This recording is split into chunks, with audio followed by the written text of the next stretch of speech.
Welcome to the Toastmasters Experience. My name is Evelyn. Get inspired by today's Toastmasters insights. Enjoy the show. And welcome to another episode of the Toastmasters Experience.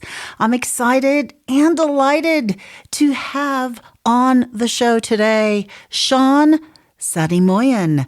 And what makes this particular interview is going to be really interesting. I met Sean last week at the District 70 conference. And as you know, there's 4 big competitions at the conference. Sean was competing in 3 of them. So I want to talk to him today about the nerves that went into competing 3 competitions and just get his whole life story. Welcome to the show, Sean. Thank you, Evelyn. It's wonderful to be with you. Yeah, it's so great to have you. Now, we're going to start at the very beginning, though. How long have you been a Toastmaster? Which different clubs are you in? Well, it's kind of a complicated answer because I'm actually a Gavel Club kid. I started my Toastmasters journey when I was 13 in my local high school in Sydney, in Killarney Heights High School, when I was 13. And then when I could, I joined my local club, which was the Forest Toastmasters Club in Frenchs Forest. And then I got a job in the public service in Canberra. And one of the first things I did was I looked around on what was the local Toastmasters Club, and it was then called Bruce Toastmasters. We've now changed our name to Belconnen Toastmasters. So I guess I've been doing Toastmasters in one way or another for 21 years now, since I was 13. Wow. So that makes you 34. It makes me 34. It's good. Good bit of maths there. So pretty much more than half your life. More than half my life, yes. Wow. I have been involved in Toastmasters. So it's fair to say that it's changed your life. Oh, it has changed my life. It has changed every aspect of my life in terms of confidence and in terms of my professional life, my personal life. It's given me the confidence to do things like start stand-up comedy in the Canberra comedy scene, but also the confidence to speak to large audiences like I did, as you mentioned in the introduction, at the District 70 conference in the contest. So it's really it has changed my life. Now, who introduced you to the Gavel Club? Was it your parents or? So it was another student in my class in English in year 7. His brother was an older student at the school, and he said, my brother really enjoys this and I'm going to go along. Do you want to go along with me? So I said, sure. And I went along. It was a night, maybe I think it was June 2005 that I went along. And that started a long, long time now in Toastmasters, that one introduction. Wow. This is like a really big success story because we know the Gavel Club runs well, actually, can you explain a little bit how the Gavel Club worked back then? So back then it was usually around a 5 or 6 week program that was run by the local Toastmasters Club. So it was the Forest Toastmasters Club. And they would have a normal Toastmasters meeting when also having educationals from the members of the Forest Toastmasters Club. So they would have a meeting on how to write a speech, on hand gestures, there was a big focus on parliamentary procedure in those days. And then the final meeting was what they called a demonstration meeting, was they would have a small speech contest, but also they would invite the students' families and friends to come and watch them do a Toastmasters meeting and also have a speech contest on the last night. Is there anyone, for instance, that taught you at a Gavel Club who is around now that you've actually run into? I haven't for a number of years. In fact, the 3 gentlemen that run it have unfortunately passed away. Okay. They were great mentors, and they were really committed. They had done it at my high school for 30 years. Wow. Every winter. So they were great Toastmasters and really committed to the program. And the school was very committed to the program because it gave a lot of students much more confidence in themselves. And I think that's something that people don't realize that Toastmasters gives you is self-confidence, is confidence in yourself and your voice, right? Which is something, there's obviously a focus on public speaking, but you get such affirmation the evaluations that you get and such encouragement from people, which really boosts your confidence. Now, take me to the contest. Which 3 contests did you compete in? So I was in the international speech contest, the evaluation contest, and the table topics contest. Is this the first time that you've competed at district level? I've competed at district level. I think this is my fourth time. So I actually first competed at district level when I was 21 in 2013. And then I have now previously competed 2023, 2025, and now this year. And this particular year, you competed in 3 of the competitions. This is the first time that you've actually competed in 3? Yes. Usually I focus more on the international speech contest, but this year I thought I'm going to go in more and challenge myself. So yeah, it's the first time I have competed in 3 at the district level. Congratulations. Thank you. Because it's so difficult just preparing for one, but competing for more than one, that would, like, how do you actually prepare? Now, you were in the table topics, you were in the international, and the evaluation. And you probably could have easily been in the humorous, as you said, you're a comedian too. So you could have actually been in all 4. How do you prepare? Let's just start with table topics first. How do you prepare for table topics? Well, it is hard because you don't know what the topic is, but you just try your best in club meetings with different table topics to see how you go. And I think that's the only way to do it, because you're never knowing what the question was. And at the district conference, the contest, the question was very long as well. Yep. So that is something I think to bear in mind when you're thinking about going in the table topics contest, is that you have to be prepared for something completely out of the blue that you may not know anything about.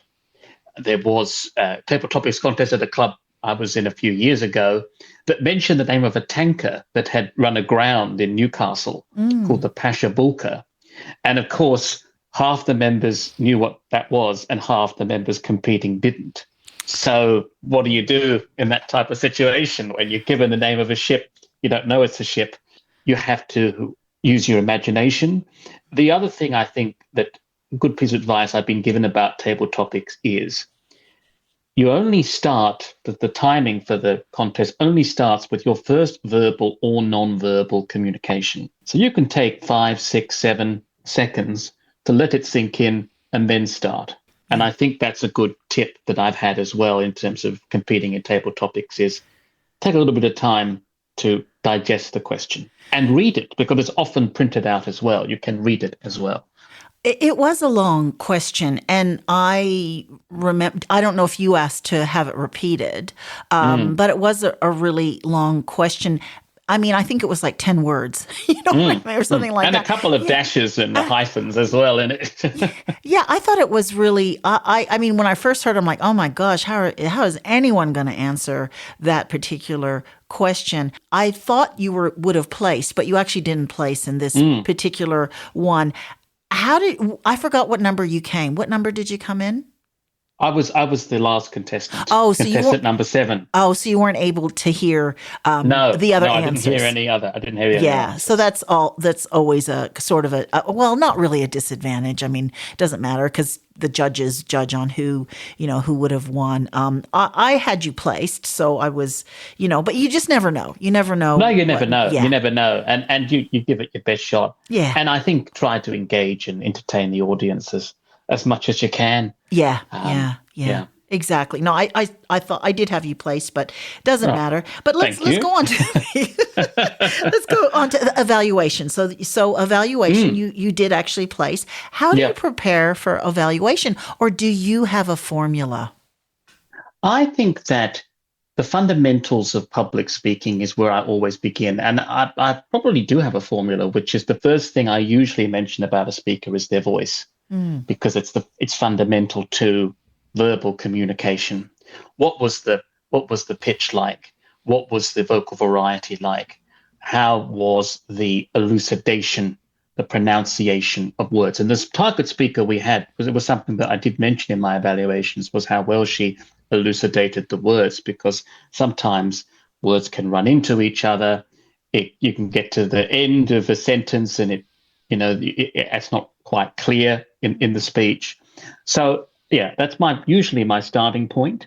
Then it's I usually also comment on the opening. I'm a very big fan of impactful openings for speeches and taking a breath after your first statement, letting it simmer or sizzle, as they say in showbiz, letting it sizzle a bit. And so I commented on that, and also trying to think of points of improvement that are a little bit out of the box and using words that are a little bit out of the box in terms of, for example, word selection. Language is not often, in my experience, Toastmasters, not often commented on, because I think certainly when I was kind of brought up in evaluation, it was you don't talk about content and you don't recap content.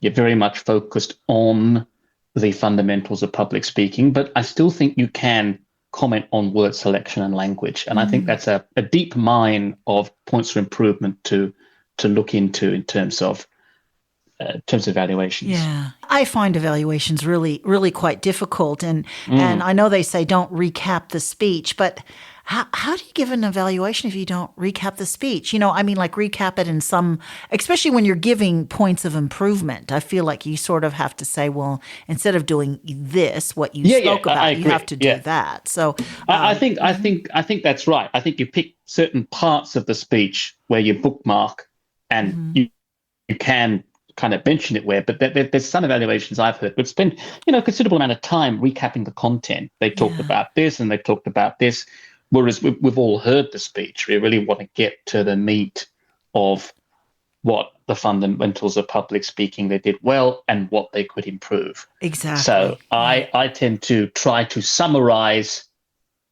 how I thought the speech went without going too much onto the content and then getting into the meat of the speaker. Right. Now, I find with evaluation, the hardest part is to not use your notes. Because I don't know how people do it, because I can't do it without my notes. So how do you prepare for that? I used my notes a little bit. It might have marked me down. I don't know. I didn't see too many of the other contestants. Yeah.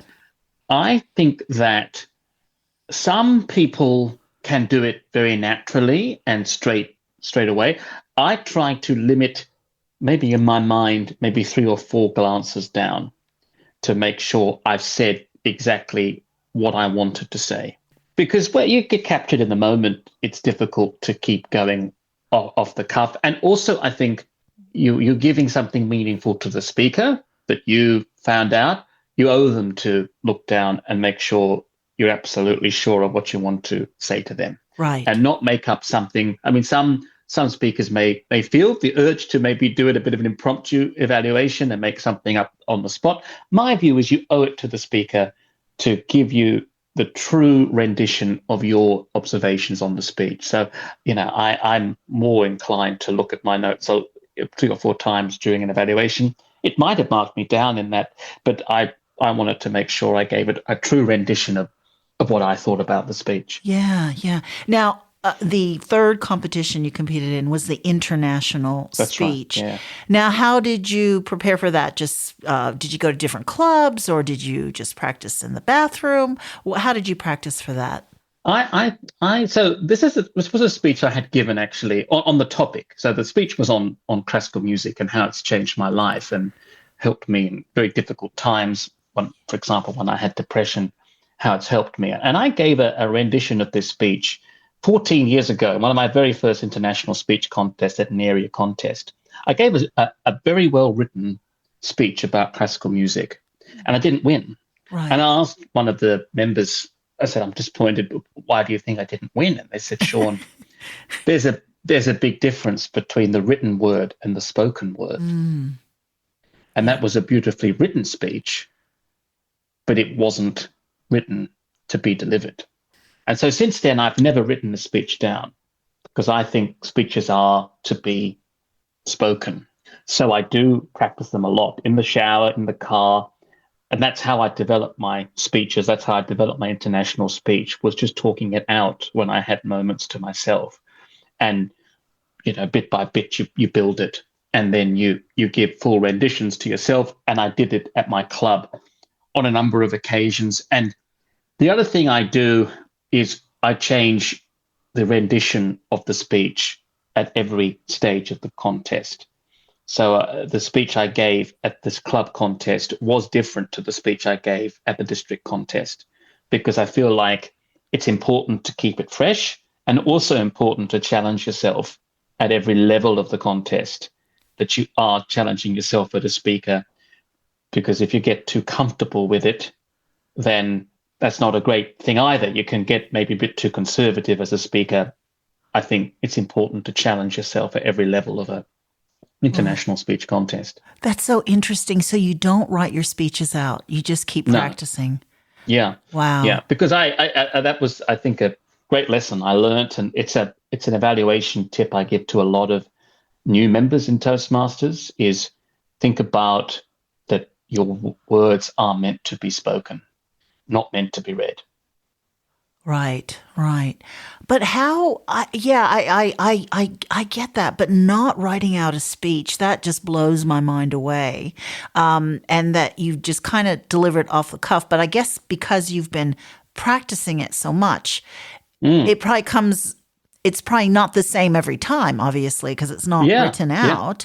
Wow, I find that really, really interesting. But hey, you got second. So. Yes, I was really rapt for that. So it obviously works. So that's really great. And I thought the competition for the international speech was really high level. So I thought so too. Yes. I thought it was a really high level competition. Yeah. It was great. And I also think, it was early in the morning. Yep. I think we lifted people's energy and spirits early in the morning, because I think it was a great contest, and I was really proud to be part of it. And have you ever delivered an international speech like in the evening? Because usually it's during the gala dinner. Yes, I have. So my previous times at district contest, it has been in the evening. And how did you find the difference? I prefer it in the evening. Talking to the other contestants, they preferred it in the morning because of nerves and so forth. I just like the fact that people are dressed up. That's the highlight of the conference. Yeah. It also, speaking, personally as well, it also gives the opportunity for more people from Canberra, where I live, to come and watch our contestant for Monero Division, which covers Canberra, to go and compete. It made it a bit tricky for people from Canberra to get there for the evening, but I think everyone's dressed up, everyone's in a good mood. It's the highlight of the conference. I'd be in favor of moving it to the evening, but speaking to other contestants, they preferred it during the morning. So during the morning, I guess, because then their nerves are gone and they can relax a bit more. And for dinner, I guess that's kind of why they decided to have it in the morning, because of previous contestants saying that they were just too nervous during the gala dinner, not even being able to eat or relax or drink alcohol. So that's probably why they did that. But congratulations. So thank you. Second in international, third in evaluation. You didn't place at table topics, but hey, oh my gosh, that is so great. So 3 competitions. I think you were in the most. I know another competitor, Slava. I think he may have been in 3 too, or just 2. He was in 3 as well. So, congratulations! Anyone who can compete in 3, that's absolutely amazing. Now, when you knew that you were going to be in 3, were you nervous before the conference, or? I had not actually been to a district level table topics or evaluation contest, because I'd usually come for the international. So I didn't know what to expect, really. And I think that the thing I think that is, it was a considerable space to fill. So you've got to engage a lot more people in, when you're practicing international speech, generally where your placings are on the stage. But I think because I hadn't done it before at the table topics or evaluation contests, you're a bit more mindful of that. So, and a bigger crowd as well. Even though I had already competed in the international, the crowds change, people change seats. It's a different environment, different vibe. So yeah, I was nervous about it, because I'd never been at that level or witnessed a contest at that level before. Yeah. Now that you've competed in 3 competitions at a district conference, is there any sort of advice that you could give to anyone? I think go for it. Always go for it. I think that it is important exposure for you as a speaker and your development as a speaker to talk to larger audiences. Yeah. It's really important. And one of the things that I have seen, whether it be in Toastmasters or stand-up comedy, is when you're in front of a larger audience, your performance lifts as well. Okay. Because I have seen people that, for example, your listeners might not know, but there's a national stand-up comedy competition similar to our international speech contest called the Raw Comedy Competition. And I have been at the final for the ACT before. I've been a contestant or competitor in that. And you watch people at heats who win or get through, and then you watch them at the larger final. And you watch the same, similar to Toastmasters, you watch the same stand-up set at a smaller venue, and you watch the same stand-up set at a bigger venue, and their performance lifts with a bigger audience and a bigger stage. So that's my recommendation for people, is always look for a bigger audience and a bigger stage. Now, what made you get into stand-up comedy? Was it something that you've always wanted to do? I had thought about it for a while, and it was actually a Toastmaster in Canberra who said to me, come and watch me. And I watched her perform, and I was like, I'm going to give this a go. And a lot of people say to me, that you brought skills from Toastmasters to stand up and maybe vice versa. It's a really different experience in terms of audiences. Now, some comedians like to talk to the audience. I'm not one of them, but you really go off the energy of an audience more in stand-up. So I would recommend members in Toastmasters, if you want a real challenge, give it a go, because it will be so different to what Toastmasters is like. And largely, in Toastmasters meetings, we're talking to people that we know and see regularly. In stand-up, you're talking to a whole room of strangers who don't know who you are or what you're about. And they're expecting you, and they're also expecting you to make them laugh. So there's probably that added pressure. How many years have you been doing this? About 4 years. I've had 2 shows in the Canberra Comedy Festival the last 2 years, and this next year I'm hoping to do the Melbourne Comedy Festival and Sydney Comedy Festival, so really work on getting a full 50 minutes of stand-up comedy, which is the holy grail of stand-up. And I also don't write my bits down. Similar to speeches, I don't write anything down. Oh my gosh! Wow. But you have sort of a library in your mind. Yes, I'm sure. Yes, I do. Yes. Okay. Look, I write the name of bits down, but I don't write the stand-up bits down. Right. I write it in shorthand, I guess. Yeah. Okay. So, Sean, what did you do before you got into comedy? So I was a public servant in the Australian Public Service since 2018. And obviously being a comic is much better than being a Oh, it is much better. It is. Well, I've had lots of material from work, because there's so many rituals and so many things at work that are funny, and people can really relate to that as well. They've seen it in their own workplaces and their own offices. Do you have a memory of when you had such a hard crowd and they were heckling you? What did you do? So I bombed the second time I did stand-up, which is, when you don't really get that many laughs. I just think that one of the things I've said to many people is never let them see you bleed. If it's not going well, you just keep barreling on. You don't acknowledge it. Similar in Toastmasters. I've witnessed many times, and I'm sure you have too, people going dry up there. Yeah. They forget, you never acknowledge it, never apologize. You keep on barreling on. So I just kept on going with the jokes that weren't landing. It was not great. I just keep on going. I've seen many comedians who sometimes do turn on the audience or acknowledge that jokes don't work. And it's like, if you let that get to you, it's going to be really hard. You've just got to keep backing yourself and barrel through to the end. And it's interesting as well, your listeners might be interesting, Evelyn, that in Toastmasters, of course, we get lights at 5 minutes, 6 minutes, and 7 minutes for the international speech contest. In comedy, we have 5 minutes, but we get a flash of a light at 4 minutes 30 to wrap up. Interesting. So we have to wrap up in 30 seconds. Similarly to Toastmasters, but you don't get any warning before then. You don't really know where you are in timing until you see a light being waved in the audience, and then you've got 30 seconds to wrap up your performance. Yeah. Is the goal or dream to get back to Melbourne or Sydney?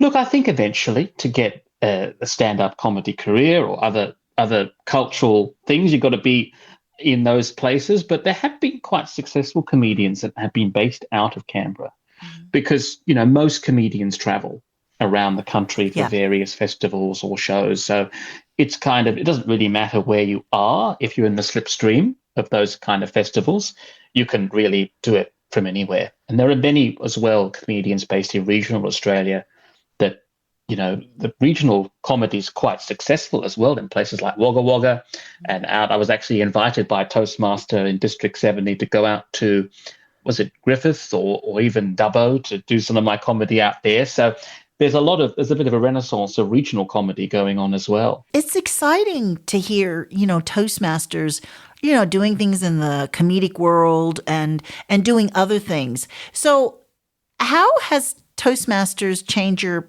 personal and professional life?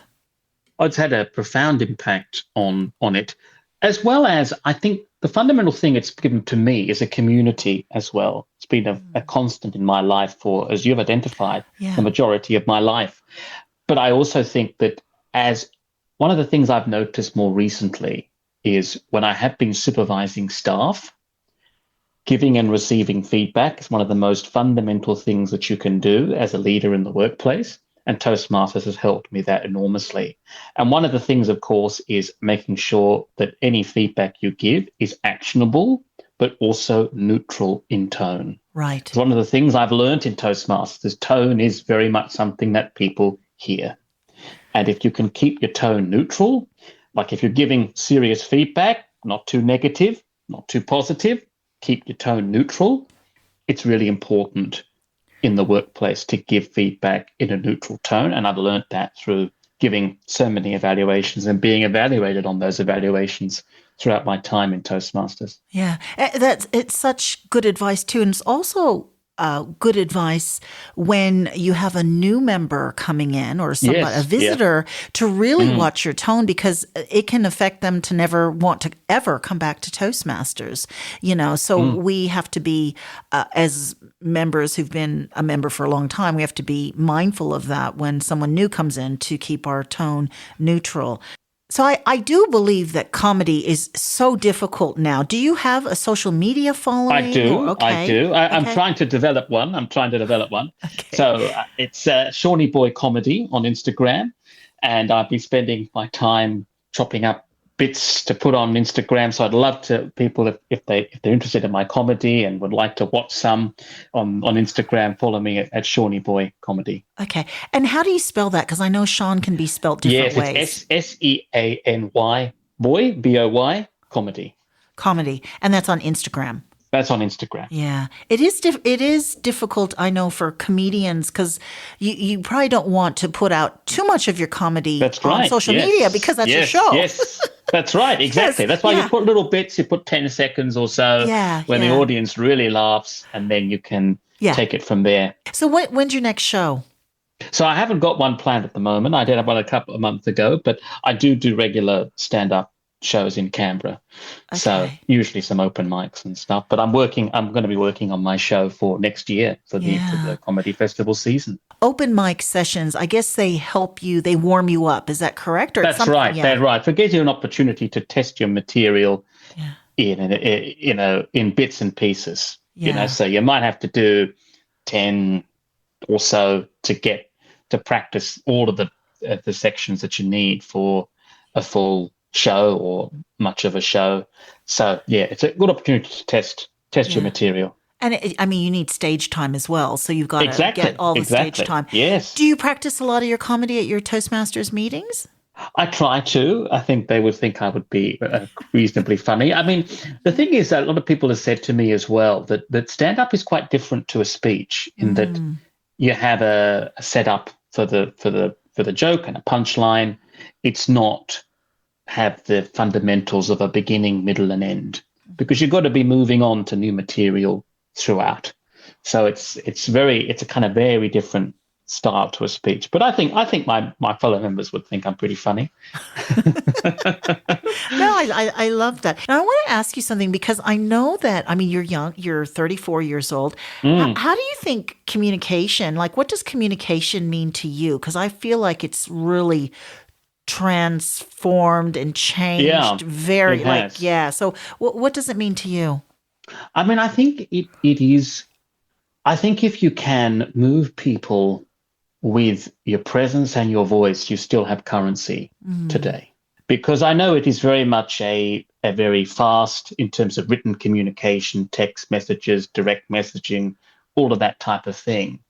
But still, to make an impression to a potential recruiter, or making a pitch for a business, or making any type of representation for anything, speaking at a public meeting or anything, you still need the ability to move and persuade people. So I still think verbal communication and also your physical presence on stage when you're talking in front of people still has such currency today and has the potential to move people also to your point of view. Yeah. And I think that's still so vitally important today. It's been such a pleasure having you on this show today. But the very last question I'm going to ask you is, what advice would you give someone who is considering joining Toastmasters? I would say that it would be one of the best decisions you make in your life, because you will find your voice, you will find your confidence and to speak up. And the interesting thing is at my club, Toastmasters has a reputation as a white-collar organization for professionals. We are seeing quite a significant increase in blue-collar workers coming to our club. And that's because they want to boost their confidence so they can speak up in the workplace about things that they want to see changed. And so I would say to people, embrace the opportunity to build your confidence, because when you can speak with power and with persuasion, you can make a real difference in your world, not just your professional world, your personal world, your family, your friends. You can make a real positive difference when you can find your confidence and find your voice. Thank you so much, Sean. It's been an absolute pleasure. It's been my pleasure too.